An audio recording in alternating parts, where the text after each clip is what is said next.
Kamusta people? Welcome to the gallery. So of course, dito sa back, dito na sa gallery. After next week, dito na ako mag-work. Maghanap na ako ng VA jobs and website programming jobs dito sa gallery. And we'll continue to pour resin and do art. Pwede tayong gumawa ng tutorial dito mismo. One-on-one training, private training. Ranging from siguro 5K. Ako na bahala sa materials kung ano. Depende kung ilang session, pero palagay ko kung kakayanan 1 or 2 sessions makukuha yun. Kasi hands-on eh. Kayo mismo ang gagawa. So talagang lalabas kayo dito, matututo kayong mag-art, no? Magsisimulang mag-art. Mag-pick interest. Alam niyo yung first time driving, no? Pag first time kayo nag-try mag-drive, di ba, kahit may kotse kayo, kahit may lisensya kayo, or kahit sino pang taong kasama nyo na magaling, hindi nyo magawa unless you take the leap of faith. Di ba? Sabi nila, kaya to take the leap, lumundag ka na sa bangin, ika nga. Hindi ikaw magsisimula hanggat hindi mo take the first step, no? Take the first plunge. Medyo nakakatakot. Ganun din sa art. Sa art, always, ang kalaban mo yung sarili mo. Yung sometimes, hindi ka naniniwala sa kakayahan mo. Sasabihin mo, I'm too young for this, I'm too old for this, I'm too busy for this. Maraming agam-agam, no? Pero actually, hindi siya ganun kahirap. Nahirapan din ako nung simula, kaya lang dahil nga na-expose ako sa kina Master Ding Royales, kina Anthony Handusay, no? Grace Corpus, mga artists, Marvel. Ang gagaling nila, no? Ingrid Valerie. Ang gagaling nila, talagang tinuruan nila ako, in-inspire nila ako na subukan to. Which is alam ko naman maganda. Good for the mental health. Tapos may pera din. May pera din siya. So now, hindi yun ang pag-uusapan natin pala, no? Nga pala, invite ko kayo sa Bahay Nakpil, Manila. Manila Day 24th, June 24th, merong art show sa Bahay Nakpil. Will be there. Opening ngayon, hindi pa ako nakakagawa. Meron akong isang artwork nasa labas. Gusto ko yun kasi alam niyo naman ako medyo sa luma ako. Kasi yung mga lumang materials na ginamit ko is maybe 30 years old. 30 years old actually yung mga materials. Nakakalawang na, minsan galing sila ng lupa. Pwede naman siyang i-tame. Pwede ko naman siyang i-tame dahil tinatanong ko muna kung pwede yung matatalim. Kasi matalim yung yero, matalim yung kahoy, no? Eh pagka tinanggal mo naman yung talim para walang dating yung art.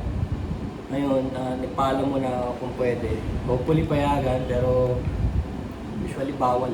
Kasi ginagawa kasi nila, lagyan na lang ng harang, no? Don't touch or malayo ng konti. No? Kasi matalim nga, pwede ka matetano. Pero yun yung essence ng art, kasi luma. Alam nyo, dito sa mundo to, maraming progreso, no? Pero nakakalimutan nila yung mga tao sa laylayan ba. Minsan may tutubong city dyan, pero sa gilid-gilid ng city ang dami squatter. Alam nyo yun? Sabihin nila napaka-progreso ng isang city, pero may naiiwan. So yun yung tema ng Manila sign ko. This way to Manila. Sabihin, this way to Manila. Pero yung materials ng signboard, lumang yero, 30 years old na yero, tapos mga kinakalawang na tornilyo, no? Mga scrap metal, scrap sheet metal, yun ang sign. Which is common, no? Common sa Pilipinas.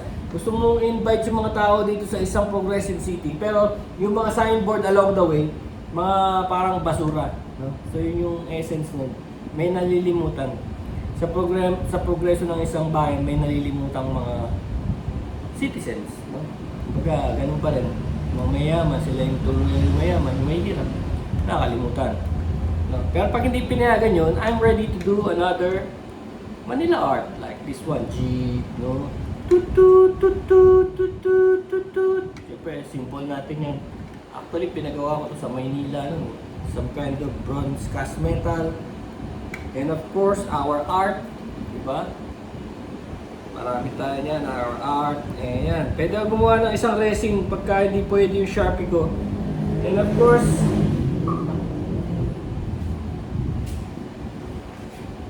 Manila, no? Manila, our religion.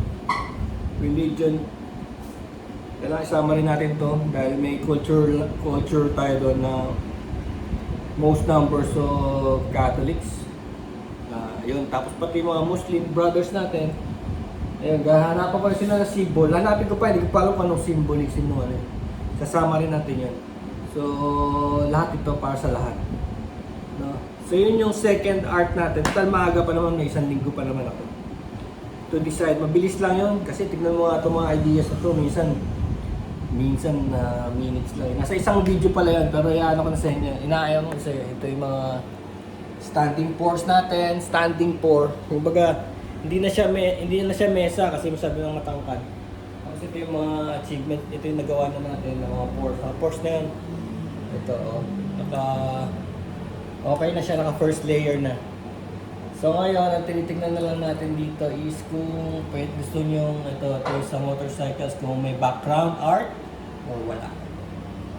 Yun! Pero actually, hindi yun yung topic na inaano ko. Yung topic ko ito. Sige, kakating ko na.